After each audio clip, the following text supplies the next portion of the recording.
Today we've got a Saskatoon multi-talent in the house. Musician, photographer, creator, the one and only Harrison Hall. He started out in the punk and emo scene. I can see it.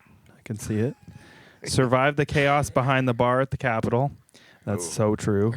And now he's crushing it with his trio Midnight Phrases, playing weddings, events, and all kinds of private gigs. Yes, nice. Thanks for having me, fellas. We're only halfway through your intro here. We're 4 minutes in. I take it back. Damn. So you've also seen his photography all over Instagram, insane nature and landscape shots. He's been the dinner music legend at the Pinkwig Gala for the last 5 years in a row. And he's just repping the local scene hard, and now he's dropping solo songs and firing up his YouTube again, and we're pumped to dive into all of it. Harrison Hall, everybody. Hey, thanks for having me, guys. Hey. Well, let's go back to the dawn of time. Yeah. We've got so much to get through. I think it's good to maybe timeline this a little bit, eh? Yeah, of course. You want to start it off? You want me to go? At my advanced age, there's a lot to go through. All of Look our- who you're talking to here, Buster. You're young and spry, Core. I add gray to get respect. Yeah. Reverse just for men. Looks like it's all play for Mr. Gray. It's white. It's dead white, actually. You're getting a little Gandalfy. Yes. Grow it out. Oh, it makes that's respect. Grow it out. Hey. Grow it out. Yeah, Musicians need good beards. You're about 2 months away from ZZ Top. Yeah, let's go. I think they're very bald on top too, so I could on the way. Perfect combo. Yeah, on the way. But yeah, we wanted to get into just a little bit of your history to start with, and like ask you about your origins as a musical human. My origin story. Yeah. I have this memory of saw like something maybe you posted on Facebook, or like an old photo I saw of like you and. So you started your music career or even started playing music. What was it? High school or even before? Yeah. I mean, I went to private school where I was in choir, very, very young. Cool. And then a lot of us were involved in church and stuff, and that's kind of where you get your basics of music. And then I was in piano lessons a lot. Were you playing at the church weekly or no? I took piano, but I don't think I walked in the light of the Lord enough for them to let me play. Yeah. At first. Yeah, your riffs weren't. They saw weren't lordy enough. I wasn't. No, they were like, "There's a touch of." I can hear that. Yeah, there's Lucifer something. in that child. Tiny little horns. And then I took piano lessons for quite a long time. And then I thought this is whack because it wasn't cool. And then in middle school, when I moved to Alberta. So I grew up in Winnipeg. I moved to Alberta, Medicine Hat, Alberta. Let's go, Medicine Hat. Yeah, that's right. That's our. I forgot we had that connection. Yeah. A lot of my friends were already playing guitar, and my dad was a folk musician for a long time. Oh no way! Cool. Before he kind of stopped doing it to raise a family, and That's the story. Yeah, it happens a lot. Yeah. But there was always these guitars around. But my mom was. She was an opera singer. Oh no way! Yeah, she was a coloratura soprano. Starting to make sense. Some things that It is. It's all adding so up now. she really taught me how to kind of find my voice, and I would wake up almost every morning hearing the absolute chimes of heaven from downstairs as my mom's making breakfast, singing Wow. Singing along to Gilbert and Sullivan stuff. I was going to ask you, would she be singing to something, or would she just be singing? Probably she'd be both. singing sometimes to something, sometimes just along with herself. So definitely a musical family, a very artistic family. Mm-hmm. My mom was also a choreographer for 40 years. Oh wow. So she, there's definitely an artistic family, so it was always around me. Mm-hmm. And then when I moved to Alberta at 13, a lot of my friends were playing guitar, and I was like, shit, I want to be cool and be in a band, but I don't know how to play guitar. And kind of sucks. I don't want to throw him under the bus too much, but I tried to get my dad to teach me, and he just didn't have time. So I took that as a chip on my shoulder and taught myself. Well, that was his move. Maybe, I don't know. Yeah, it was like a Phil Jackson, like weird, like Earl Woods. Yeah, Earl Woods type of like withholding education thing. Well, I guess Earl is kind of the opposite of that. Yeah, well, let's not go into that. Right. Gem of a man. And then I kind of got obsessed with it, and I dove in with, Guitar specifically. Yeah, I started by. Oh God, were you singing at that point? Yeah, I was. I'm not really like singing so much, but I was in a lot of like musical theater when I was young too. So I was always active. Roots, I was always active in the theater, and then just like singing along to stuff in the car or whatever. Mm-hmm. I always just had a huge passion for it, but I didn't really think it was something I thought of like performing live to do. You just enjoyed it. And then I got obsessed. I started playing. I taught myself how to play the bass. That's kind of where I started because my dad had this. He still has it. This 59 Fender Precision bass, like it with like it's like baby blue like coloring with gold like hardware. It's like 60 pounds. This bass. Oh yeah. It's old. Was it hard? Like it's hard to learn any instrument. Was it? It's hard to learn. Big and heavy and hard to. I mean, yeah, and it was kind of clunky, but it was still kind of cool. But like most of my friends played guitar, so I was like, well, maybe I'll fit in if I play bass. Yeah. Smart. Find a spot.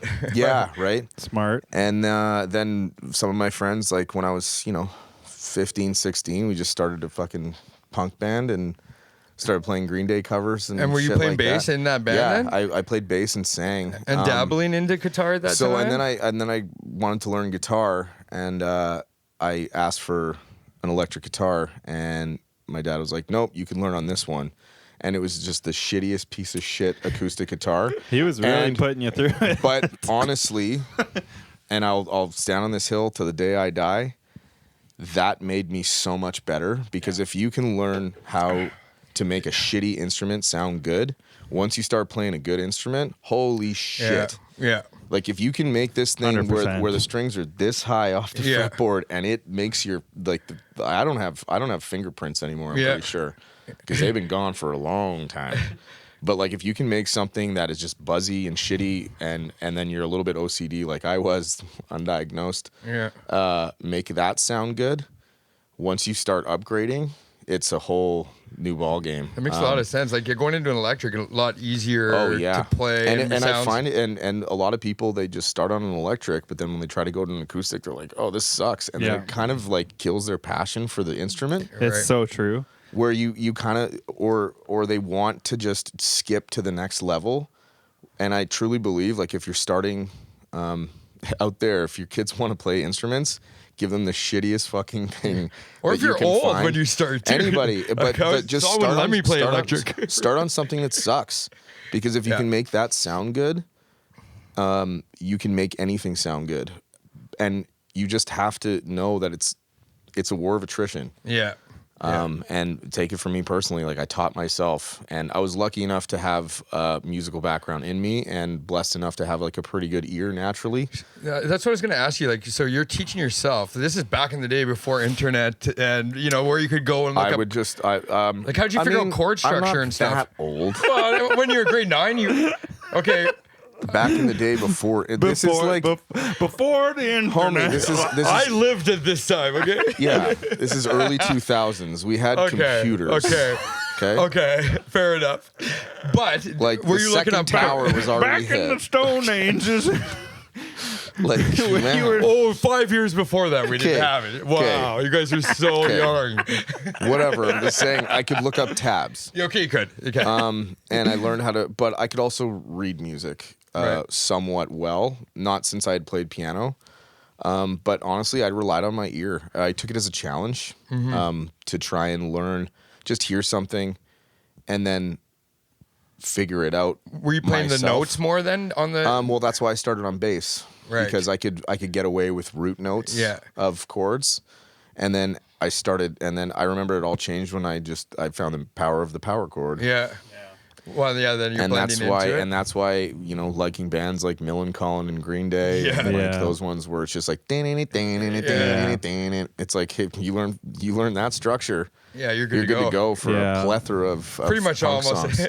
a lot of songs in general. But you had a background in piano, so you had an understanding. I had an understanding of, and then it was really just kind of just transferring that over. And sometimes I would sit at the piano and then kind of match it and be like, oh, okay, so that's what this shape is. Right. And then just figuring out where your fingers need to go and training them to not hurt. But the hardest part, even learning guitar, was just the transitions between chords. Yeah.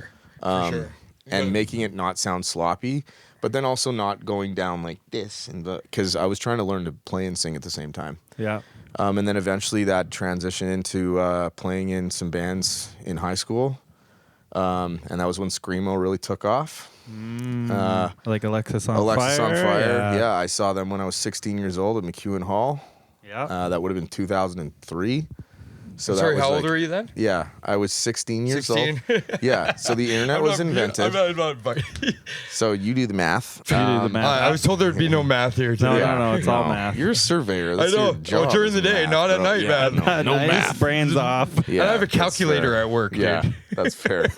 And then it was like, wow, you can do that and just like scream and then have a guy singing high. And so we kind of like Were you screaming? tried to make. No, I sang. We had a guy who squawked on the and then there's a couple of those bands, and then I graduated and I went to theater school in Alberta. Theater school. Sick. Yeah, I have a theater degree. Sick. And then I met a guy. Which school? I went to the Keano College in Fort McMurray. Oh, wow. No way. Sure did, baby. Wow. Yep. In the Purple Palace. Interesting. Up there. But what was really cool about that theater school, and actually all their arts programs, was they were incredibly well funded because Suncor and Syncrude, the more they give to the arts, the more tax rebates they got. So Brilliant. it was actually one of the smallest theater schools in the country with the biggest budget. Wow. It's kind of a hack. So it was actually really hard to get into it at that point. Oh, interesting. Because it was super sought after. And they had a really great musical instrument repair program. And none of it exists anymore because of sweet government. And, you know, it's really a shame because it was awesome. And a reason to go to Fort McMurray. Yeah, I mean, for God's sake. I hate that place. I hate it. Oh, man. I can do a whole podcast on Fort Mac, me baby. too. I lived in camp there for 2 years. Yeah, so you know as well as I know it very well. Oh, yeah, baby. But I have a lot of fondness for my time there. It really it was my first time kind of striking out on my own, and like 18, just moving way the fuck up there and figuring out that and doing the arts. Yeah. It was crazy. Did they have housing for you guys up there? Yeah, I stayed in the dorms. The Purple Palace. It was a big like purple painted building. And sometimes it got like it was connected to the school. So like when it was like minus 45, we took the long way, but I didn't go outside for like 2 weeks. I didn't have to. You didn't have to. You could just say, Damn. If you have enough groceries, we could just walk through. Like didn't go well. Besides like maybe opening a window to breathe. So whatever. But did you start a band? I met a fellow named Josh during my time up there. He was up there kind of doing like real estate stuff. Like we were the same age, but he had a family friend that he just kind of moved out there. His mom had passed not long before. He's from Surrey, BC. Okay. And he just kind of flew out there. And his mom was a folk musician. And she passed away really tragically, but she was incredible. So he kind of had that in his blood too. And he was hanging around kind of like the school, like we were friends of friends. Yeah. He was actually like that douchebag at the party with an acoustic guitar. And I was like, who the fuck is this? I was like, why isn't it me? Yeah, exactly. Wow. Damn it, he thought of that first. But it was very much like anyway, here's Wonderwall kind of, guy. Like, or just like, you guys ever heard of John Mayer? No. And I love John Mayer. I won't besmirch him at all. But we eventually got to talking, and we were like, yeah, he played in bands and whatever, and we started writing songs together. And it was that was when I picked piano back up. And my first kind of foray into writing like more like emo type songs. It was just acoustic guitar and piano. And then I graduated and I had a choice to go to Sheridan College in Oakville to get a musical theater degree or continue with this band thing. And I decided to fuck it, and we moved to Vancouver and started a band. No Love way. Yeah. Love So it. which band? That was the This is a band called the Trophy Life. Trophy Life. Yeah. And that band was really my first like full dive into being like full-time musician. And that really shaped who I am as a human being and a person. Like those are formative years in your very early 20s. Yep. In a big city. Making a big decision, like you have this opportunity, Huge, yeah, and then yeah. taking, you know, it was taking very the much a passion. crossroads, and I kind of realized like theater maybe wasn't for me, and I really fucking love being in a band. I love playing live. Yeah. Did your parents support it? Yeah, fully. Actually, I mean, I think it was even my dad that kind of like laid it out for me. My mom was like, I don't care what you do, just call me. Like, you know, she was like, you're going to be great at whatever you do. They were fully behind me. There wasn't like pressure to really go, because my dad's a chiropractor, but there wasn't even really pressure to go into that kind of stuff, which I really appreciate. Or taking the easy, or not the easy route, but the more safe Well, the route? more like educational route, Yeah. but they're like, I just don't think that you'd be happy doing something that isn't like this. That's amazing. That's really so cool. I'm very, very blessed and privileged for that. At the same time, I think maybe it gave me a bit of a complex, thinking like, this is now what I have to do. Right. And I'll just be like poor for a long time. But I mean, when you're young like that, like, yeah, we just moved out to Vancouver. We got a house with like fucking 5 of us in it. Were any of those guys living in Vancouver, or were these guys that came with There were Fort some Mac? of my friends that came from like where I grew up in Medicine Hat, me and Josh, and then like a couple guys that we knew in Vancouver. We all just ended up living in a house together, and we found a jam space, and we got some gear and started playing shows in Vancouver, where no one gives a fuck about you out there. I'll tell you that. You have to really, really earn it. So being in the early days of the internet. Oh my god, this is mid. This is like midday. This is like yeah, brother. But how did you guys go get like gigs? Like, how would you get your first gigs when you were out there? We Like used our cold calls? connections. No, not really, man. We used our connections with other bands that we knew and just tried to scrape and get on as like whatever. What year? What year? This would have been like 2007 ish. Were you out there at the same time? No. No. Like Pub 340 was really big. The Media Club was like the place. This was right after Richards on Richards was like torn down. Railway Club. Yeah. Like a lot of like really cool small venues. Yeah. That just like now most of them don't fucking exist at all. Still somewhat of a scene hanging on. Yeah. There. And the pop punk scene out there was like Living with Lions. They were, I don't know if you guys have, okay. They made pretty big waves. Like a lot of like kind of metal bands too, like post-hardcore was really big at that time, but it was like a decent community. It was just hard to get your foot in. Definitely. That's how And Vancouver at the time, is. it was like MySpace was the big thing. Yeah. See, this But is that's early how days. you did shit, yeah. Yeah. And we honestly we had to fight and claw for everything, because I always felt like we were really not taken seriously, because we were kind of a bit more like soft. And younger guys, like you guys Well, were 18, but- 19. Yeah, but we were I was like 20, 21, Yeah. but we were still like the stuff that we had recorded was like soft, like piano and acoustic guitar stuff. Oh, I see. And then so we went and recorded a record in Burnaby at Rain City Studios Nice. with a really awesome guy named Stu McKillop. And it was just before we moved there. We went out there for like 2 weeks. And we had a bunch of these written songs, but we played all the other instruments on them and basically made it like a full band thing, so we could fit in more with these like louder live shows. And that's when we started playing a little bit more like pop punk, but like heavy kind of like, we didn't scream or anything, but just like emo type of stuff. But we still had a lot of like slower stuff with piano and things like that. And then we just started going on tour. Literally, our first EP was called Quit Your Life. Or just start your life. And no, it was called Quit Your Yeah. Life, and then the second one was called Go on Tour. Love it. Literal. Yeah, Love it. yeah, literally. That's the punk world right Yeah, there. it was like, Yeah. and We gotta and take so I there was times where I just put all my shit into a storage locker for 2 months, and we were gone in 2009. We were gone 10 months out of the year. Holy shit. Were you guys managing your own band then too? Yeah, You're doing it all? We did everything ourselves. We booked all of our shit. Because like again, like we just like weren't cool enough to get like. But did you guys delegate within the band? Like, was that just some challenges? Yeah, like there was definitely Josh did a lot of more of like the booking side of things, and then we wrote a lot of stuff together, and then we finally started making some traction. Because eventually, I find that Lady Luck likes to hang out with the guys that work the hardest. Yep.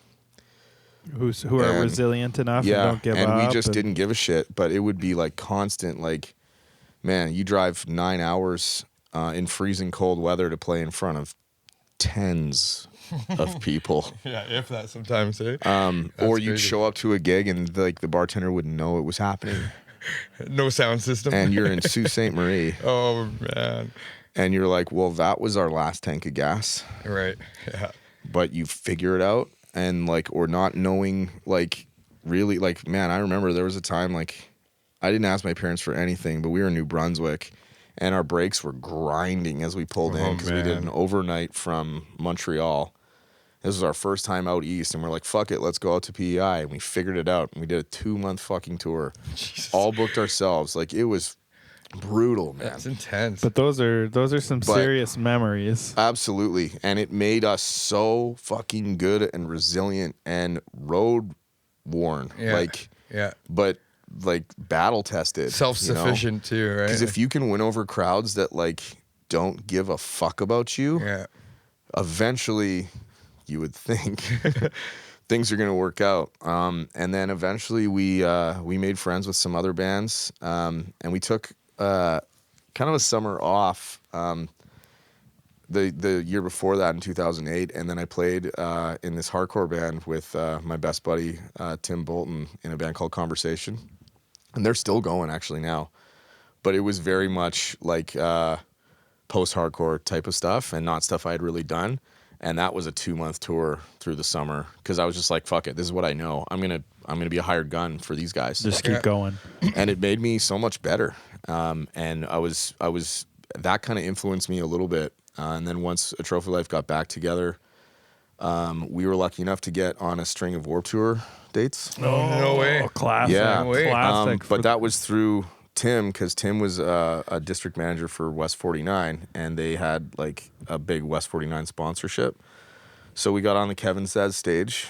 Wow. For, and that was fucking the biggest thing that leapt us forward. Well, how much were you paid? $3. Hey. Do you have a lisp there? Or is it $3? Yeah, no, nothing. No, it was like, you guys can come help build the stages. Yeah. Like, if you want to be here. It'd be like, put your And work out. sometimes, but honestly, there were some days where it worked out really well, and then some days we were playing at the same time as No Effects. Oh, wow, no way. Or like, we're slotted at the same time as Under Oath.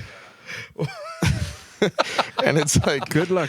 and I was like, damn, I wanted to see that. Yeah, I want to go watch that. But it ended up being really, really good because we were hustlers, man. Like, we would go, we would print our own CDs, and then we would take our iPods and go to the massive line of kids with headphones and be like, hey, Smart. you want to listen to our shit? And we would go down every single person and That's so hustle smart. our fucking asses off. We would go to malls and hustle and be like, hey, do you want to listen to this? It's Wow. $5 for our EP. Wow. Yeah. But just to get people to listen to it, Yeah. like, we worked our fucking asses off, You man. guys were Like, you were all in. If no one wants to hear you fucking make them. Yeah. And that was our mindset for so long. Wow. And then eventually we recorded a record in 2009, the summer, in Kelowna with a lovely guy named Travis Saunders. And that was when the band really found our voice. Found like so what how long do you think that is in? Like, how many years in do you think that was? That was 5 years in, I Yeah. guess. No, 4. of like me and Josh like playing together. But those But are like 10 years in Yeah, like Yeah, four, yeah, four, like- 4 years of hustling. full time. But really in musician years, like 37. Yeah, Exactly. Yeah. For what we had been doing. Yeah. Because like we were playing gigs fucking anywhere, man. Like Yeah. we did it. We did a tour down to the States illegally.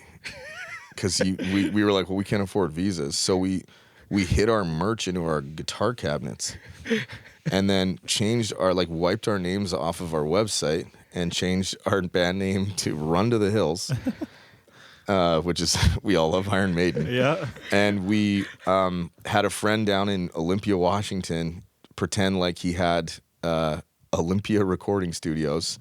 And changed his voicemail to it and saying that we're coming down here to record a record, Oh, no way. so that the border guards would let us in. Love it. Then you're not working. And then we would have other friends like drive our merch over or whatever. We had no tour itineraries on us, like nothing. And then we played a string of shows all the way down to the West Coast and like into like Texas, like totally illegal.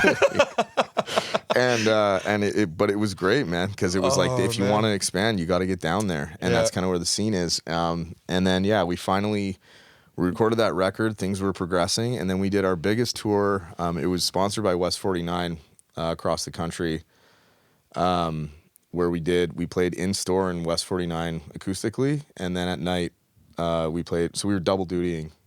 Like we would play in bars or like all ages shows. So we did 2 sets a day. And at that point, like what kind of audiences are you guys pulling? We were probably like 150 to 300 kids, like pretty much everywhere. We actually like Saskatoon was one of our best turnouts. Like we always played at Le Relais. If you guys remember that spot. Yeah. And then actually our first show here ever was Lydia's Pub. No way. Yeah, man. That's pretty classic. Did you have any relationship with Saskatoon before coming here for those tours? No, not really. No, not at all. Where's your family from again? Winnipeg and then Medicine Hat. Okay. Yeah. And then we did that tour. It went really well. We played CMW, Canada Music Week in Toronto. Yeah. Did a couple showcases. And then when we got home, so the band that we took along with us was this band called These Kids Wear Crowns, who were on that show Disband. Where they go on Much Music and Greg Norrie tells them if they should quit or keep going. Yeah. Super harsh. And they were friends of ours from Chilliwack. We'd played a couple shows with them, and we got back, and Josh quit the band and joined them. Oh, no way. Yeah, and it's long in the past, but that's kind of like because he just saw kind of a rising. We had been grinding for so long, for sure.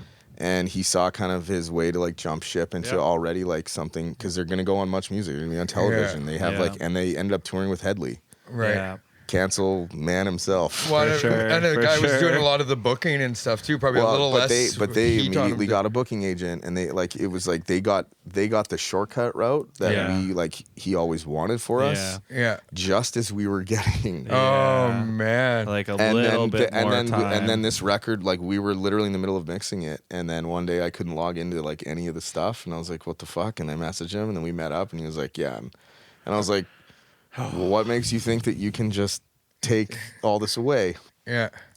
And he was like, "Well, I started this thing." I was like, "We started this thing, Oh, bro." Like, what are you no talking-" way. But at the end of the day, you know, I couldn't do it without him. Yep. And when you're brothers like that, it really, man, it's hard not to like have a little bit of competition, because we were basically for a long time like we were like 2 lead singers. Right. Yeah. And it sort of got to a point where people were like, "You guys got to fucking figure this out, because it's a little confusing." And Which I get, but I don't get. Part of that is weird to me. yeah, Like, you know? but it just kind of was. There was a sense of competition, and you know, it was almost like instead of wanting to see the other guy shine, you wanted to outshine him. Yeah. And it's really too bad that it happened like that, but we were still just kids, and it was devastating to me, man, because I put my heart and absolute fucking soul into that thing, and it really, really broke my heart, and took a lot of my just all the fucking years of pain and like disappointment and money that I don't have now, because at least you had each other and you guys were on the road together. And now he just blew it all up to fucking go join a bunch of dudes who he had known for I'm in it. Like yeah, like Yeah, your I best mean, friends were strangers last week, man. Yeah. What for what? And then that didn't work out, and I'm like, look what you like. What I'll say is that's I know all too well that's some real musical trauma, and that shit takes a long time to work through, and like it really makes your relationship with being a performer and a musician. And it was my best friend and brother that did it. Yeah. And it was just it was really sad that it had to work out that way. Yeah. How are you guys now? Do you guys speak? I mean, we cleared it out a little like a few years after it. And I forgive him for any of that, and like I think that he probably knows it wasn't the best, but a year ago we actually released that record that we never released. Oh, nice, dude. Finally on Spotify. Nice. 15 years later. Nice. Wow. Yeah. Which was fucking really cathartic and cool because I always felt like those songs were the best version of what, like, it took us all that time and work to finally find our sound and what we really wanted to be. Because I felt like before we were trying to be someone else just to fit in. Yeah. And then we finally said, "Fuck it, let's make music for us," and like really like delve into how good we've become, and how far we've come by being musicians, and being on the road. And fuck it, if if you don't want to bring us on tour, we'll make our own fucking tour. Fuck you. And then it all got blown up, and then it was just like, and then for a while I was like, this will never see the light of day. Fuck you. I don't like. But and then eventually I was like, man, let's just put this shit out. I'm still proud of it. And I'm happy that we did. And everything's all good now. Like there was a couple, like about a year ago, there was like, we were talking like, it'd be kind of fun to do a reunion show, but I don't know if I can sing that high anymore. Just change the key. Dude, listening to it, I was like, how did I do that shit? Like it was crazy, but I know how I did it is because I was singing every night in a row for 40 nights. Exactly. Well, and just grit. But I was also having to sing over a shitty sound system. Yes, exactly. It just made me so fucking good. Yeah. Because I had to earn my sound. Like the amount of times where I'm like, yeah, can I get a little more of me in there? And the sound guy's like, yeah, go fuck yourself. Yep. I'm like, there is sounds no good. more. Thank you so much. Just sing thank you better. so much. Thank you for sing in your mind. Why don't you play a better fucking venue than this? I have tickets to Gob later. Yeah. Sounds like Saul to me. Well, you can come across like, and it's like, dude, this is a shitty hardcore venue. There's 39 people here. Shut the fuck up. Get over yourself. No one's listening to you. No one no one wants to cry about how much his heart hurts. Like no one gives a shit, you whiny pussy. Get up there. Yeah. I'm like, you're absolutely right. This microphone smells like vodka. Yeah. I'll suck it up. Just get into it with and the microphone, like the SM58s are all just dented. Oh as yeah. shit. Oh yeah. Old every as fuck. mic I get. Every mic I get. So it's a give it to Corey. But that really fresh shaped one. me. And then I in 2010 I joined a band called The Set, who were a really well established band from Victoria. We had played some shows with them. We became friends with those guys. And they were on. They got on a tour called Snowcore, and they were direct support for Protest the Hero. Nice, dude. So that was a huge jump for me. It was a different style. It was guitar that I had never played before. But I was just like, I need to get I was depressed, man. I need to get back out there and do something. So I went, and it was a huge tour. Guitar and vocals on that then? I was guitar and then like kind of backup vocals. Yeah, like they had a singer and but it was like we played the Sound Academy to 5,000 people in Toronto. Nice. It was nuts. Nice. So these were bigger shows than what you were used to with the other band. Yeah, I mean Protest the Hero at that time was the biggest like metal hardcore band in the country. Wow. Like they were huge, dude. Like we were, like we had riders at venues. Like it was like, did you even know what to put on your rider? Oh no!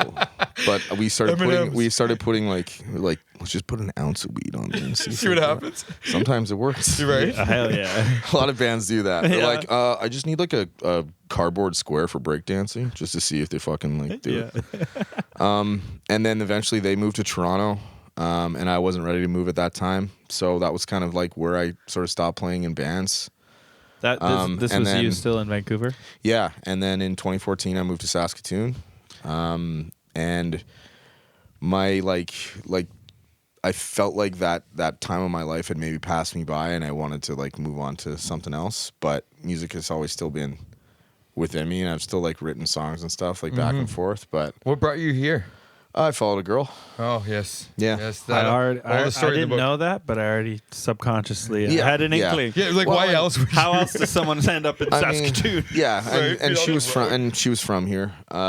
And we had been dating for years in Vancouver, but Vancouver's a grind. Yeah, And eventually, if you want to move into the next phase of your life, like I don't want to pay $700,000 for Dude, a it little was- shoebox in the sky. Yeah. I lived out there for 8 months and I hated Yeah, my brother. life. I Yeah. hated it. Yeah, it I was really tough. did. I was like, Yeah. what am I doing out here? I was out there for 7 years, man. It's like rains every day. I did 6. Yeah, it You were was like 6, yeah. Doing time. There was one January, like between January into February, it rained 43 days Yeah. straight. Yeah. Dude, I was like, why do I just not want to wake up? yeah. Yeah. It's dark all day. I wonder Were you- why. What years were you there? Were you guys have a crossover when you guys I'm were sure there at the same I'm time? sure we were like Yeah. ships crossing in the night a little bit. I moved in 2011 to Vancouver, Yeah. so a Okay. little window. So there. the riots were your fault. yeah, correct. And I was Yes. there for the 8 months in 2009. Oh, okay, crazy. So we, yeah. All of us. But mind you, I was in Coquitlam, so not really. So you Vancouver. weren't in No, you Vancouver were- at all, were you were not in No, no, no. Vancouver. I've been on a little trip to Pigeon Park, and that was it. Yeah. Yeah, No. that's You not were- even. You were. Yeah, Comparatively to Medicine Hat, though, that was Vancouver. That's huge shit. big, yeah. big deal. Right. But I've maintained a passion for music. I've loved it so much. And then I moved to Saskatoon and started working at the Capitol basically right at its inception. That's when So- we would have met then. Yeah, that's where we met Yeah. for sure. But yeah, I was there opening day. That's crazy. And because I had a kind of a somewhat relationship with Leah Hansen from the Sheepdogs.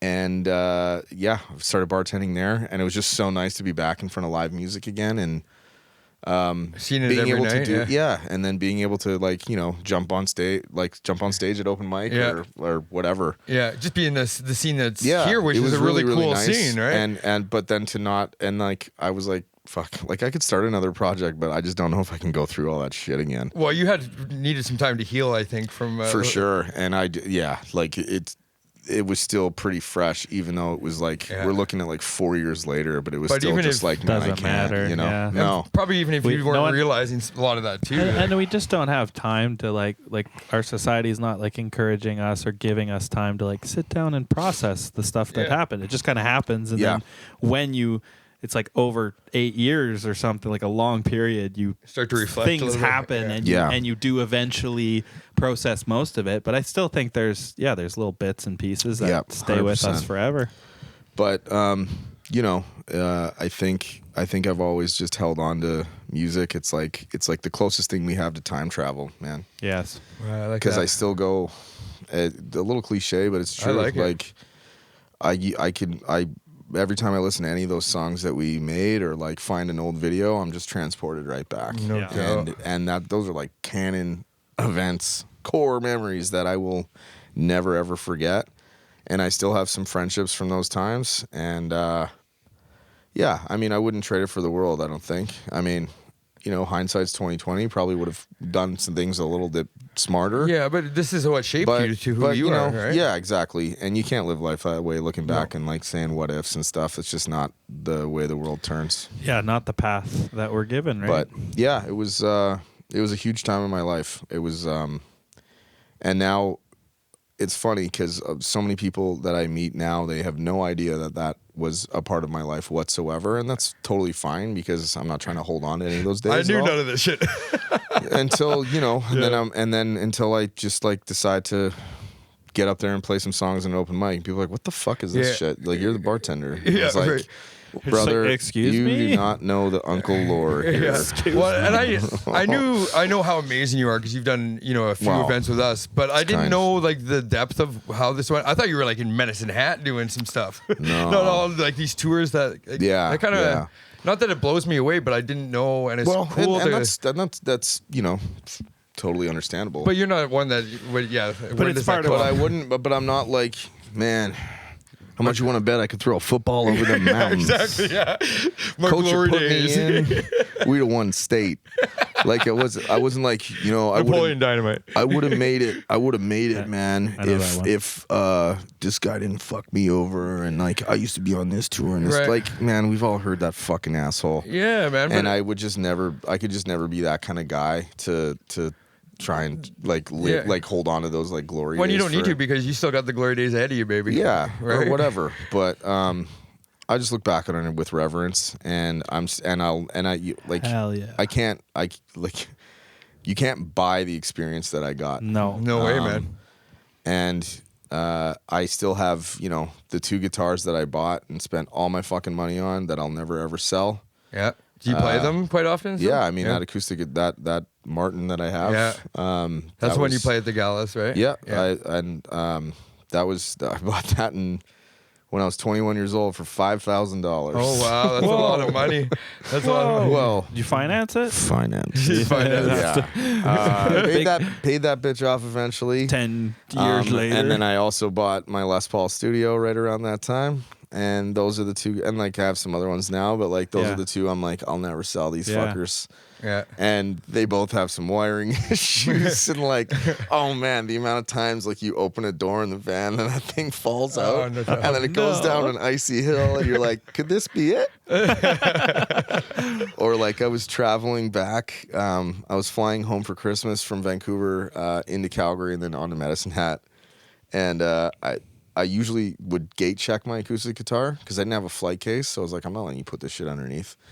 And they wouldn't let me. And then it was like minus 35. And No. it came out. You know where this is going. I didn't check it because my flight was delayed. Like it took me like 32 hours to get home. It would have been faster to drive. And I got home and I opened it up and there was a 30-inch crack on the bottom of my guitar. God. So all the money that I had made that entire December just went to go to see my buddy who's a luthier in Medicine Hat to fix it. Fix it up. And I still don't think it sounds quite the same, but Yeah. Probably never. at the same time, it still sounds so fucking good, and I don't care. It's Yeah. so good. Yeah. It's your baby. She's with you. Yeah, and then I started just kind of playing cover songs at different venues a little bit, and then doing like some weddings, like doing like ceremonies and stuff. And then kind of flash forward to meeting you and you asking me to play over dinner at Pink Wig, which is super awesome, and I will do it till you tell me that I don't have the shit anymore. Dude, you're there. Like He said you're permanent fixture. it's quite remarkable. They like, better get. They're gonna get sick of me. Honestly, like Harrison is. It's unbelievable. So we have like usually a main act that plays after everything's done, right? The speeches and the stories and the dinner and everything. But over dinner, and you were the first one to do that. Like we never did an over dinner with That's anybody right. else That's before. right. That was back in the Besbro. Yeah, and we just had this idea. Well, why don't we do something? Because then just add this atmosphere to it. Yeah. And Harrison came, and he everybody was like, "Oh my god!" And I think you did it 3 years solo. Yeah. Yeah, 3 years solo, and then you got Rylan Schultz and Rebecca. And, Rebecca and Celeste in, yeah. has they joined me the last 2 years. Yeah, and just like it's But I mean the event has just grown and grown and grown every year. Right. You've and seen- eventually I was like, I need help. yeah, when it's nice to have that little bit of support too. But you're Yeah, right, we've for sure. literally doubled in Yeah, size. it's crazy. In, like, 2 years, And 3 years. Pink Wig is something I firmly believe in and hits really close to my heart. So yeah, without question. I mean, I will support it in any way I can. But it was nice to, and that was really kind of like the start of us starting a band, the Midnight Phrases, which now we're starting to really like ramp up. And we're writing songs and playing a lot of like corporate gigs or weddings or like whatever. But they're odd gig like at Aroma or like yeah, these small for sure. little, but Which is great, Great but stuff. You also find that like, fortunately, like cover songs pay you the most money, dude. Right? And people They like do. when you did that And- show with us at Three Hall, like that was yeah, amazing. Yeah. And like in our local scene here too, right? I feel like a place like Saskatchewan kind of encourages, because you see a lot of the musicians who are trying to make a career out of it. Well, they're going to go to covers or Yep, for sure. right. And I think that's a good way for a band to start, and Yeah. figure out what you guys like, and because honestly, what you think you might want to sound like is nothing like what you should sound like, Yeah, or what you do, yeah. or what sounds best for how you complement each other. And I think we've been going for about 2 years now, maybe no longer, and we've kind of zoned in on what works best for us. Whereas we thought maybe it was going to be in this one direction, and now it's kind of turned into something else entirely, which is really cool because I did that, and I took a long time to figure out that you need to highlight your strengths, Right. and not just try and play music because you're devoted to a certain genre or sound. Right. That's one of the biggest mistakes that young artists can make, is trying to be like, okay, let's make a band that sounds like, Yes. I don't know. Come on, Yes. kid. What do you got? Who you got? Let's make a band that sounds like Billy Talent, Oh. and then you're like, oh, we can't sound I like don't that think at all. anybody can sell. You know, or like, But I know let's- what you're saying. That's Or like, we're gonna write sound like people really like Taylor Swift. Okay, let's write Taylor Swift songs, and it's like, you're not her. yeah. Yeah. And Yeah. you never will be. Figure out what you're good at. Yeah. Yeah, and you guys are all very good at a lot of things. There's a Yeah. lot of history But- between the two of you guys. 100%. So I mean, Rylan has a pretty similar musical story to me. Played in bands for years and years. You've known him forever. Yeah. And he also went through kind of that heartbreak Yeah. of really fucking being right there, essentially, and then it all just kind of taken away from you for this reason or that reason. Yeah. But I think it lined us up in a really, really good way at the right time. Yeah. Because I honestly, like, we were friends and stuff, but it was mostly I would just see him if I was working at the Capitol, and he was this guy that played in this band, and they were pretty popular, and we never really had a chance to, like, figure that out. Like, we were friends, but we were friendly, but we weren't necessarily friends. Yeah. Yeah. And then eventually he booked a gig at Little Grouse one year for like a Christmas party. And he was like, hey, do you want to like come and like play some songs? And then we learned some together. And that was like the first time. That was like pre-COVID. And then we kind of became better friends after that. And then one day, the sidewalk sale was on 2nd Avenue here in Saskatoon, and I was working at 13 Pies, the old location. And Rylan told me, he's like, yeah, I'm playing some songs with this girl at Coors Event Center during it. And I was like, oh, yeah, I work day shift. I'll come by. And I walked into that venue, and I was like, what the fuck is this? Bro, and I was this there. girl, yeah. I was there. And this girl is singing with Rylan, and I was like, Yeah. have you been gatekeeping Yeah. this Right. human being? Just like, what is this? Where did this come from? I'm not kidding, and my God, like I've been around the music industry a long time. I looked at it and I was like, that person is a fucking star. Yeah. Yeah. Yeah. She has maybe the best. She's gonna get so mad at me for talking so well about her, because she's such a humble person. But Yeah. Rebecca is the best singer I've ever played with. Yeah. Like She's unbelievable. for how experienced and like pretty well versed Rylan and I are as musicians, she's only scratching the surface. Like, I constantly tell people, I'm like, no one tell Rebecca how good she is, or she will leave this shitty band. Like, don't tell her how good she is, because she will realize she does not need us. Oh, that's so funny. No way. She would say that too. I hear you. I hear but you. the thing is, but she had, and the thing was like, she had always sang all her life, but yeah. then she would sing at karaoke, and it would be one of those people where people just, they're like, What the Why fuck? are you? Everybody's Why are turning. you doing this? Yeah. Like, why are you Yeah. at karaoke? fuck is this? Go Who's away, this chick? Like, go away. This is not fair. And she was like, what? Like, it's hard?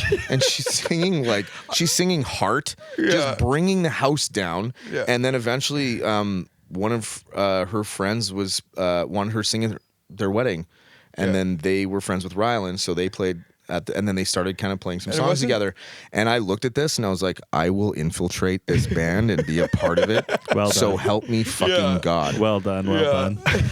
Well, because I was really looking for, like, I was feeling a little empty creatively in that aspect of my life. And I thought, like, I think I just need to get, and I was going through a lot of personal shit too. And I was like, I think what would really help me is to start getting back into that passion, because I've just been so afraid of it for way too long. And eventually we started jamming together, and then we've really clicked really well, because we're able to, I feel like I'm able to impart a lot of like stuff I've picked up along the way to a new musician, because she's a sponge too to it, and she wants to learn everything there is to know about it. She's devoted to it. She and like loves zero it so much. ego, like zero, and she could be the biggest diva.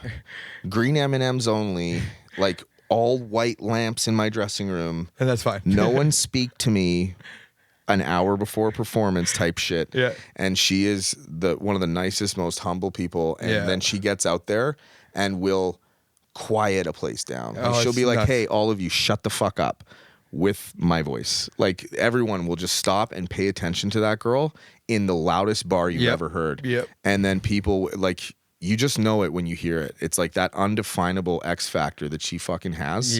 And she's getting better and better and better and better. And I'm excited for everything that's to come. I just really hope that she doesn't realize that she doesn't. Hey, dude, she's going to do an open mic with me. You're fine. I'll just lower the expectations. It is funny because she does sometimes go and play like little gigs with other people, and she comes back, she's like, yeah, it really makes me appreciate you guys. Actually. But you guys are you guys are like that kind of level of the three of you guys is quite remarkable. Well, yeah, that's like I want to kind of say it like this, like, yes, she, part of what makes her so amazing is her talent, but it's also her innocence. Oh yeah, and the humbleness. But on the flip side, like, yeah, you're saying what you're saying, but she needs people like you and Rylan. She between the two of you guys, the amount of subconscious knowledge that the two of you have is like it.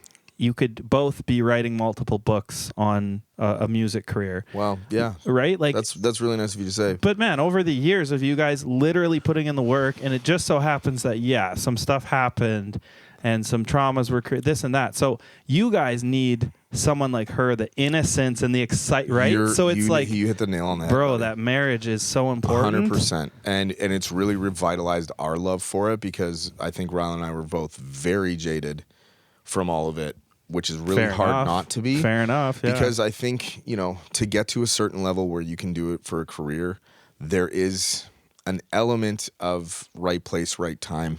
Yeah. Oh, 100%. I won't call it luck, because, some people it might be, or it was just meant for them at that moment. Yeah.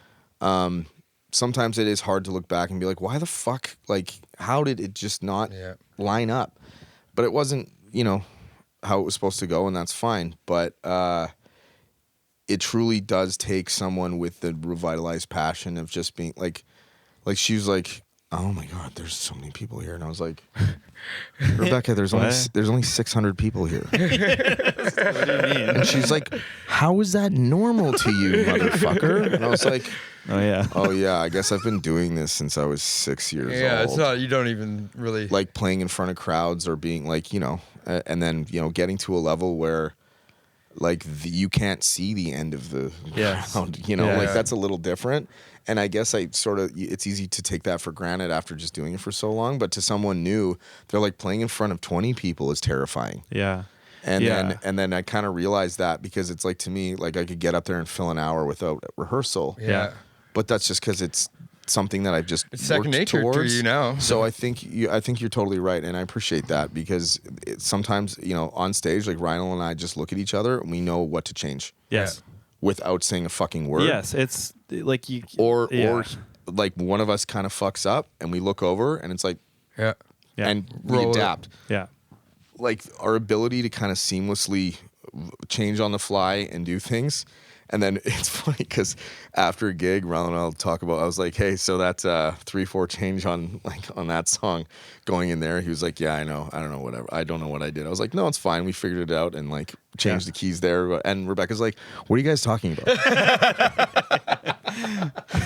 And I'm like, the fact that you don't know is the best because Right? She could be Lauryn Hill about it, just like, yeah, she could be fucking pissed off and be like, why did you blah, blah, blah. But she was like, I didn't notice anything. And I was like, that's what we want because we want you focused on bringing your best talent. Yeah. Like I always say whenever we're playing live, I'm like, you people are very lucky to be hearing this person for this cheap because I promise you one day you won't. Yeah. Yeah. And I hope that, her path might go there if she wants it to go there. Yeah. And maybe we're a part of it, maybe we're not. It's hard when you like Ron has kids now. Mm-hmm. You get into like adult life. It's like we can't quit our life and go on tour. We just can't. And I wouldn't have the energy to do it again. But that's kind of beautiful because we can just do this because we love it. Man, you can be that support too. And like what a beautiful thing to bring you guys both back into it and seen it in a different light too. And I would find myself like coming home and feeling stuff that I hadn't felt in a long time, like creatively motivated and like picking up my guitar for no reason. Yes. Which, man, there were times it would be months. Yeah. Like and then I would feel guilty about it, and then I would do it even more. And so it's motivated me and inspired me to get better and to. That's amazing. I think it's to get back into it. I think you and Rylan both have the exact same X factor that she does. It's just her innocence and excitement is revitalizing and healing parts, and I think that's why it is this kind of like we just need people at all levels. Mm-hmm. Yeah, I agree, and it's good because in rehearsal, like Rylan and I really know how to get down to it and know what's not working and go back to it, and this is how we fix it. Yeah, and just to keep us like focused and not get because like when you're at jam or you're at rehearsal, like when you're younger, you spend so much time fucking around and not getting anything done. You're like, did we even do what anything did we do? there? Yeah. And Rebecca will sometimes be like, I don't know why this, like, and I'm like, you're not there yet. And she's like, well, I don't know why. And I was like, hey, go along with me. And then we finally get there. She's like, oh, now I hear it. So she is open enough and trust me enough to not lead her down like just because I'm trying to tell her how to do something or get defensive. And I try to do it as best as I can to just be like, I'm just using my experience in doing this a little bit more. Like the amount of times where I was like, hey, you know that thing in front of your face there? She's like, what? I was like, that microphone? I was like, put your face in front of it. Don't hold it like I'm like, oh yeah, that's the best. Like, yeah. I mean, just go full Fred Durst on it, but she would be so far back here because she was nervous or just afraid of overwhelming things or whatever. Sometimes. And I was just like, hey, you're here, and they're privileged to be able to hear your gift that you have. So pay them back in kind. And don't undersell yourself. And saying it's just such a beautiful thing because you're saying all this shit to her, but secretly it's things you need to hear too. I'm almost like telling to myself. Yes. Yeah, a little bit. Yes, it is. Damn it, you guys! Wow, this is a healing. Man, me and Saul had a coach session. It was just him and I, and we got into a lot of stuff I didn't know about him and his trauma in music, and like we had some tears going too. And I was like, dude, it is. These are real life things. Like, spent a long time. Pushing that side of me away because I was afraid of failure, and being able to express and create with people like-minded but have like different sensibilities has been really, really eye-opening. And I think we're taking it at the right pace. We're like, no one's trying to quit their jobs and like make this full time, but we're still like getting better and better and better, and we're walking before we run. Yeah. And who knows where it can go. Well, it's nice to separate this stuff too from your past, those worries about for sure, not carrying my old shit into it. Yeah. And there are times where I can feel myself like there's a little bit of a just trying not to just big dog everything and like cowboy. You don't the whole need. thing. You don't necessarily. No, you I don't. I can lay back, but then there are times when I know that I need to be assertive and be like, "That's not working, guys," and just not just letting it go because I know that they won't take it personally. Yeah. Because I know how to deliver it in a way that's constructive, and they'll do it right back to me. Yeah, and for Ryland's been around a long time For too, sure. so. Yeah, and we both have our strengths, and we have our not so strengths. But we make each other better. Well, that's timing is such an interesting thing too, because like 4 or 5 years ago, this maybe doesn't work in the same way. 4 or 5 years ago, he was still trying to make the pistol whips work, and I was playing YouTube covers in an empty house because it was COVID. But COVID that was it's A just been whole nice. other story. Yeah. Man, what a cool little ride. But that was kind of So it's a long ride. You know? That's like 20 years of playing live music and writing songs and creating in that way. It's been really, really interesting to look back on it because I don't really talk about it too much with anybody like at length. Which is like you say, it's healing to do that a little bit, 100%, though. Hey? And just sort of like get an appreciation for how far I've come with it. Yeah, say these words out loud. Because I am very lucky and grateful that I have been able to do the stuff that I do. I have to really work on not downplaying it to myself and actually like being proud of myself for being able to do a lot of this shit, because it's hard, man. Yeah. Like being a musician, especially a live one or a touring musician or in any capacity, like getting out in front of people and bearing your soul is fucking so difficult, but so invigorating and so like rare that people get to do that sort of thing at any level.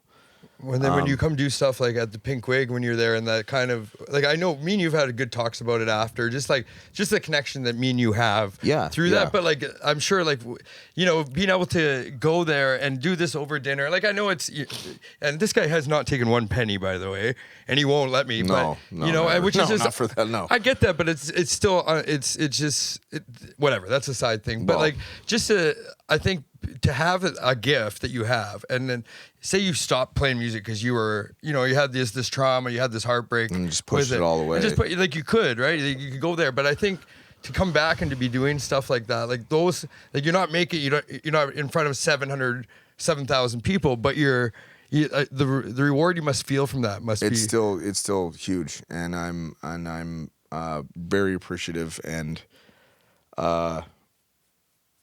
Yeah, I mean, like it makes me really centered and like happy again to be doing it, and to be able to have people that want to hear it too is really, really nice. Everybody wants to hear you, man, especially once they do hear you. It's and I'm still getting past that even too, being like, no one gives a shit.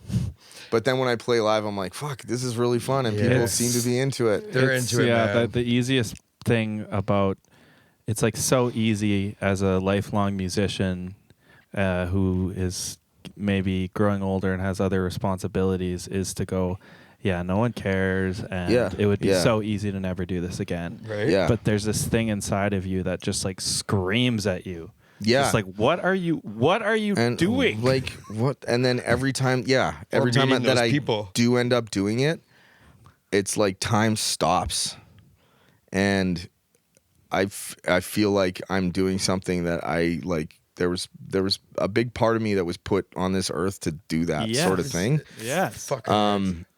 And then I feel so like I don't think I'll feel more energetic in my life than after I walk off stage after a big fucking gig like that. Man. It's just the coolest feeling.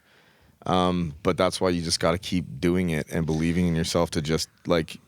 You're allowed to do this, even though it's a fucking hassle, and it's a grind, man. Yeah, and there's so many people. You're gonna come across struggles, and it will never ever be easy. No, and people will be like, "Play Freebird," and you're like, "Not tonight."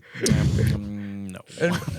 And now post COVID, like where a lot of venues, a lot of places, like our scene has been fractured, right? And this is one of the reason Saul and I are doing what we're doing is because I love this. I love what you guys are doing. I have a huge appreciation for it, and a huge part of why I wanted to come on here.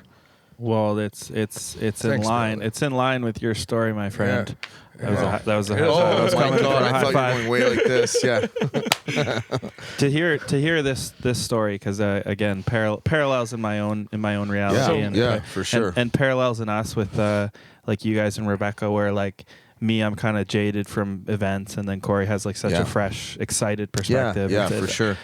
And that's so That's true. right? Your enthusiasm and like energy for all things live music or events or whatever is so refreshing. Yeah. And so borderline annoying. Borderline. Just being like, how the fuck do you care so much? Yeah. It's like, God, I wish I had that. But I have huge respect for it. I love it.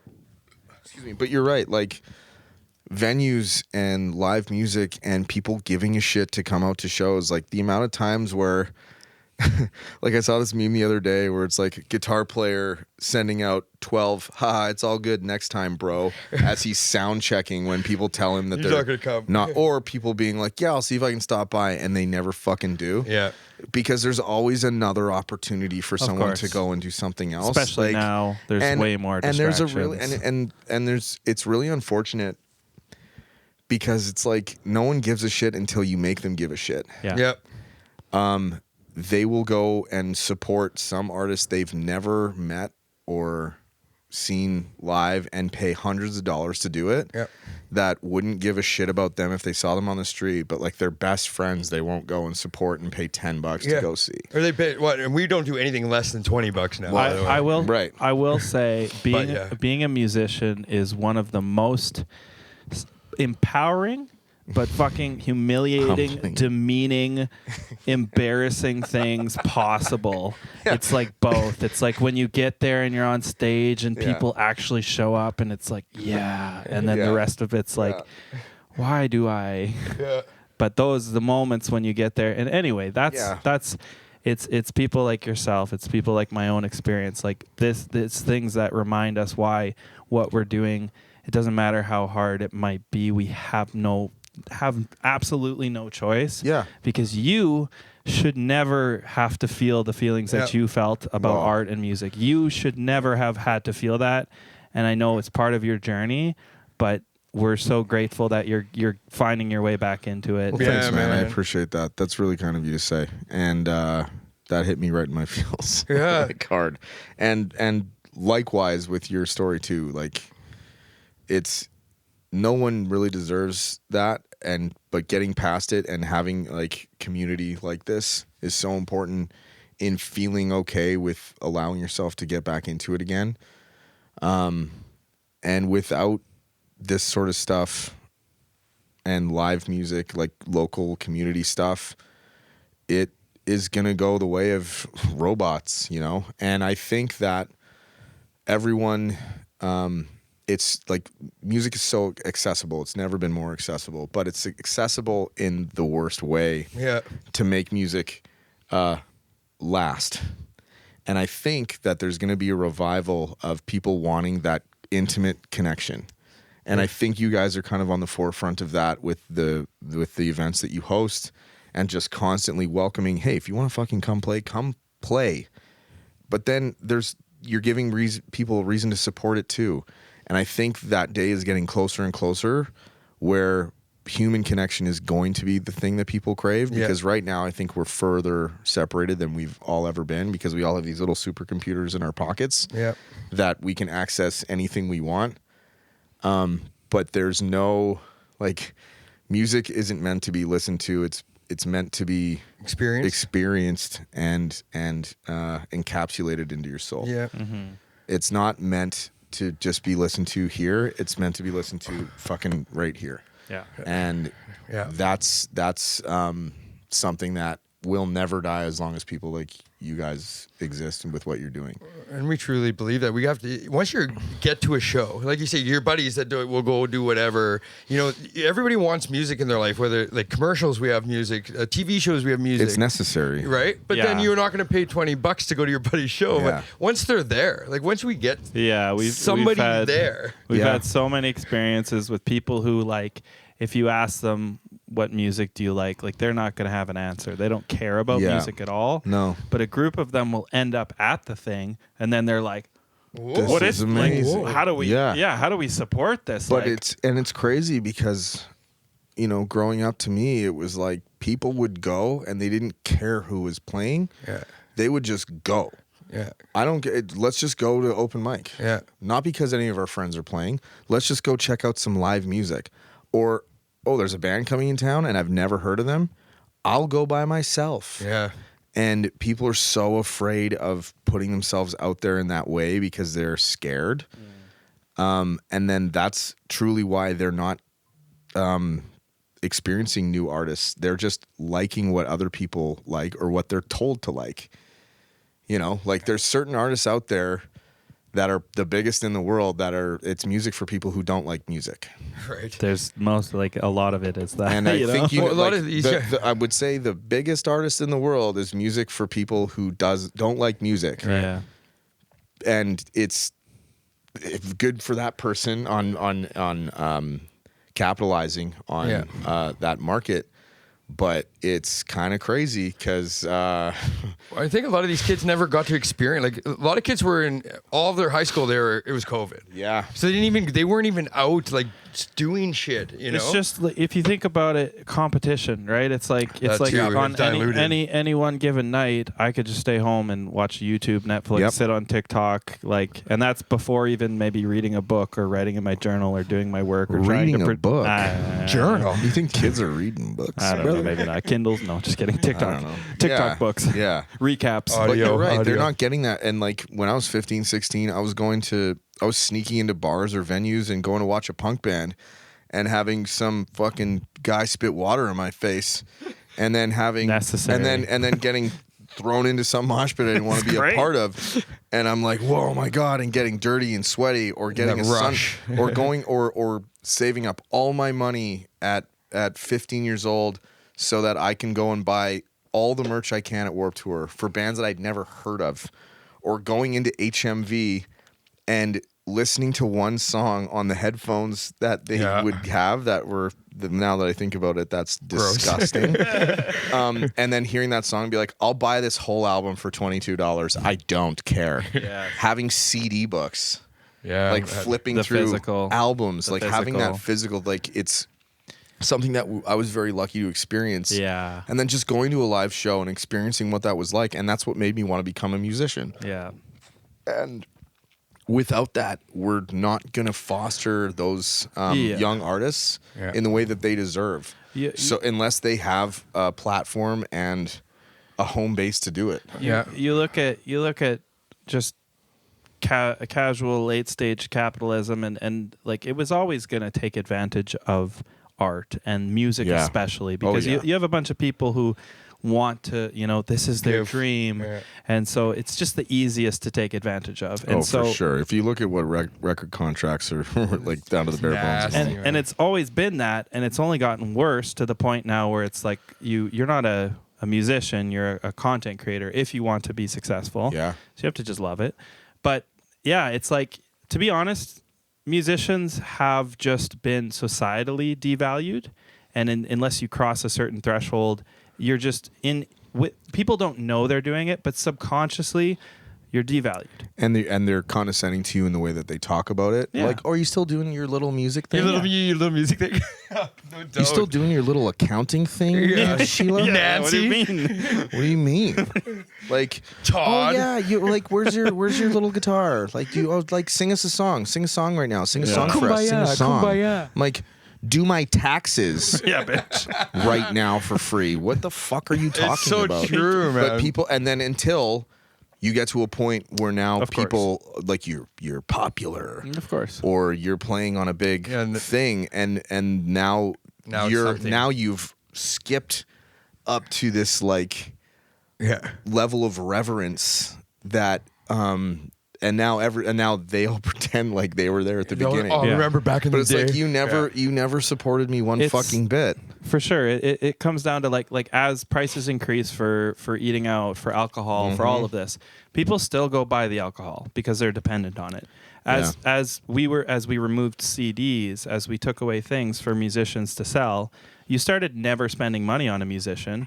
So then you started thinking, why would I? Yeah, why would I go spend $20 on a concert? Yeah, like I'm not. You spend $20 a month on your Apple subscription. Exactly. No hesitation towards these other things, but when it comes like just that continual devaluing, at least before we had CDs that were a physical thing, so people were they needed those, right? Oh yeah, to play music in my car, I need a CD, so I have a reason to pay you something in exchange for something in my life. But that's also how I connect with my friends and people around me, by going to shows like that together. Yeah. Because we'll go and have a late night drive and listen to this album, and we connect over, we cry over it, and now you and I have an eternal bond over this music.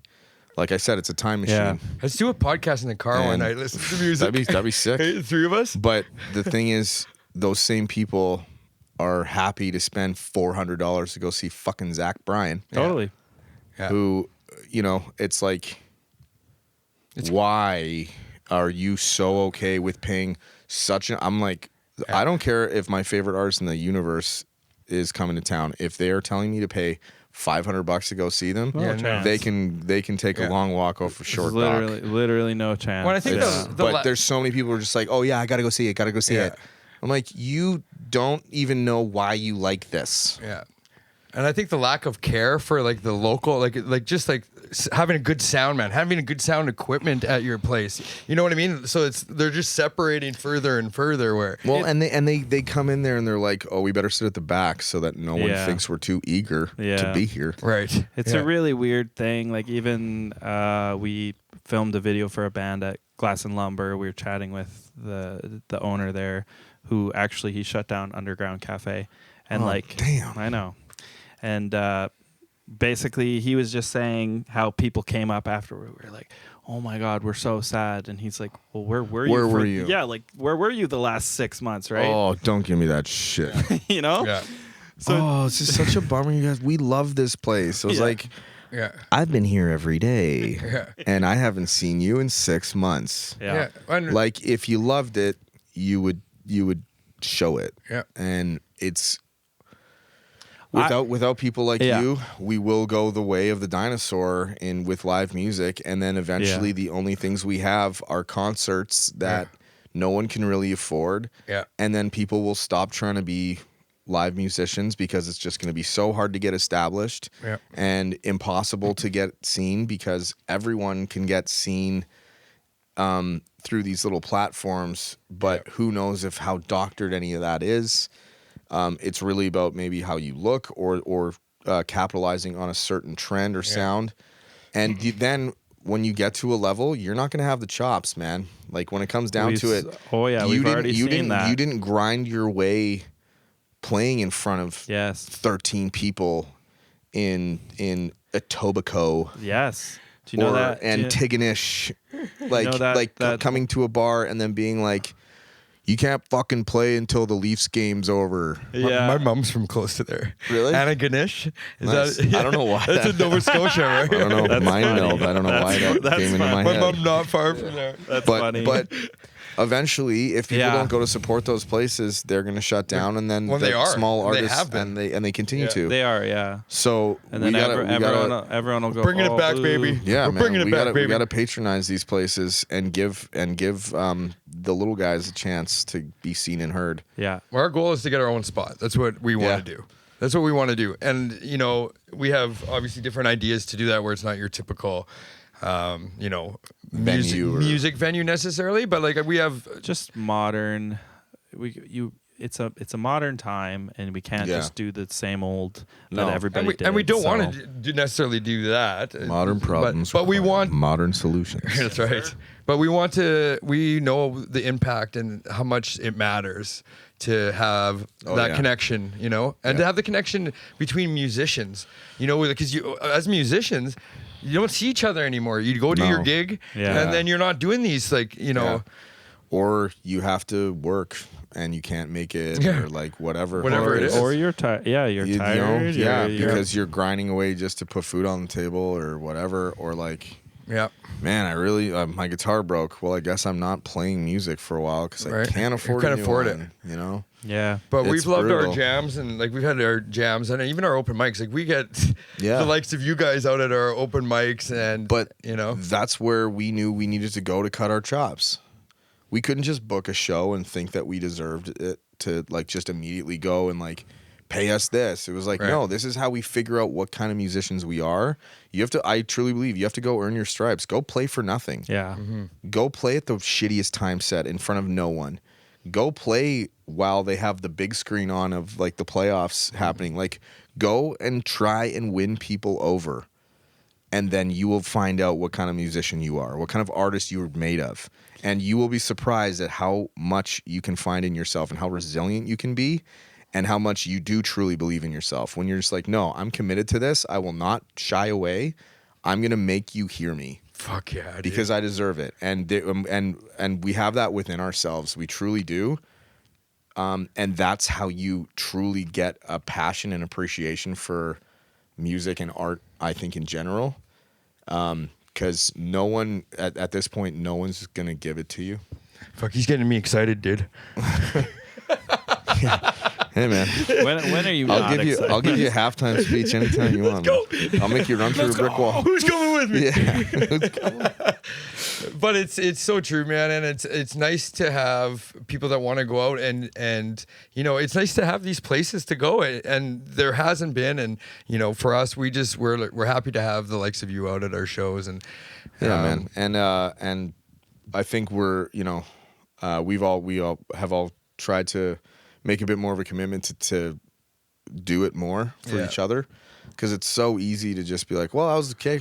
I don't know. We'll practice when we practice. It's Right. like, no, we have to set a schedule to make sure that we don't take this for granted and let it go. You will only get out of it what you put in. yeah. And, you know, you can't expect people to come and support you if you don't come and support them too. That's a real thing. Yeah. Yep. And it's a tough landscape out there, man, but you got to just Yeah. keep grinding if you truly believe in it. And if you love it so much, you have to find ways for it to love you back. Do you find Yeah. like those rehearsals and stuff? Do you find it like once you're there, like it's work? Are you enjoying it, or is there some? It Depends never- on the night. If it feels like work, I know that we're on to something because I want the challenge. I want to be pushed. Yeah. Sometimes, yeah, after a long day of work, it's like fuck, the last thing. Actually, I have a rehearsal right after this. Yeah. Yeah. Yeah. 'Cause We tried to get 'cause Rebecca we're- on this. She, Yeah. she couldn't because she's like, I got rehearsal. I was like, well, I got Harrison. What's your excuse? Come on.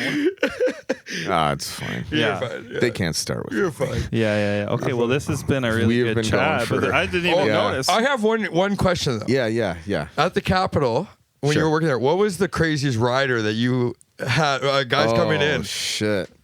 I heard like what was the one rapper dude from Vancouver? Nat Child? Yeah, didn't he have a crazy one? Yeah. I don't remember the specifics of it, but there was some crazy shit, like trying to find like vegan Indian food, but without like dairy or without, well, obviously if it's vegan, but Yeah. just like very, very, very specific. Yeah. And then dog food for his little chihuahua that he had. And he had to get like picked up from the airport, and his dog had to drink like bottled water or Yeah. something. Like I Mad remember child, all right. because when Liat was booking these shows, it was usually when I was, you know, working during the day, and he'd be going through it, and he's just like, "Father, fuck." I think the craziest thing, man, it's my Jeff Martin story from the Tea Party. Oh yeah. And there's some stuff that I probably can't talk about in it. Says who? Well, just because, Yeah, you I know, gotcha. like, he's unhinged. So me and Liat are just sitting in the Capitol during the day. I'm doing prep, and he's sitting at the bar working on his stuff. And I look and I see this tour bus pull up right outside. And then this, I don't know, ghastly being walks in with big clunky boots and the biggest sunglasses you've ever fucking seen, and just looks. He's like, "Where's your shitter?" And we're like, "Right there." And he just goes in, obliterates the toilet. Oh my God. And then he comes out, he looks around, he's like, "Cool spot," and then leaves. And I was like, "Leah, who the fuck was that?" And he was like, "Who's playing here tonight?" And he looked, he's like, "The Tea Party's playing here tonight."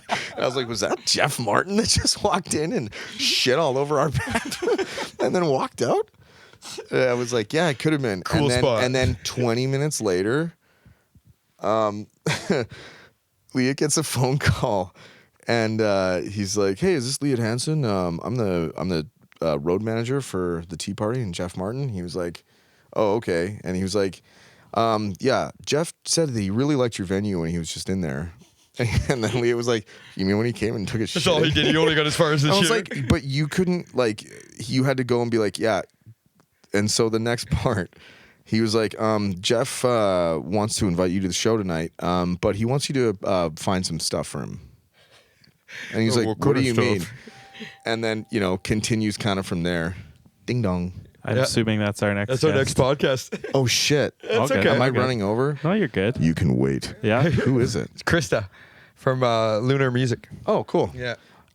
Anyway, the rep manager calls and asks him, and he was like, "Man, I don't know really what like you're talking about here, like yada yada."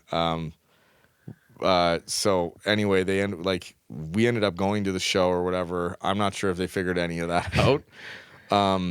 And then I proceeded to watch Jeff Martin throw an absolute hissy fit on stage because the sound wasn't like exactly how he wanted, to like all of the fucking dozens of people that were there Right. at this point. But he just like, and then we went backstage and like met him, and it was like he tried to make it seem like he floated around, and then we're sitting in the green room, and he was like, "Oh, you guys want to like put on some tunes?" And we're like, "Yeah, okay." And then he takes his speaker out and he puts on the Tea Party. Oh no. I aspire to be that level of self-indulgence. Wow. And we all look at each other, and I was like, I was like, that's, and he was like, He was dead serious. and he just stared at me, and I was like, "Yeah, I love the song. Heaven is coming down." Okay, I don't think outrageous. Nova's got the door, so I got to go and get the okay. door. But Hey, thanks. yeah, no, thanks for having me, guys. Yeah, we could talk. Oh, that was a sick dab. Yes. That wasn't as good. that means it's a good podcast. Yeah. Thanks to Harrison. Yeah, Thank you, thanks for Harrison. having me, guys. This yeah. was an awesome anytime. talk. And I'll be out to another event super soon at Art Bar. Yeah. And I love you guys. Thanks for Love you having me. too. We can't wait to hear so much more. We can't wait to support Yeah, lots of you, things coming. encourage you. Yeah. And thanks for encouraging us, and thanks for telling Hey. us your story. Yeah, I appreciate it. Thanks for Very listening. inspiring. Yeah, thanks for being so open about it. I know, I hope it's cathartic for you and you can get. Oh yeah, you know. Unbelievable. I love you guys. Love you too, Love buddy. you too. Okay. Love you too. Okay, good podcast. Bye. Oh, I'm sorry. Harrison Hall.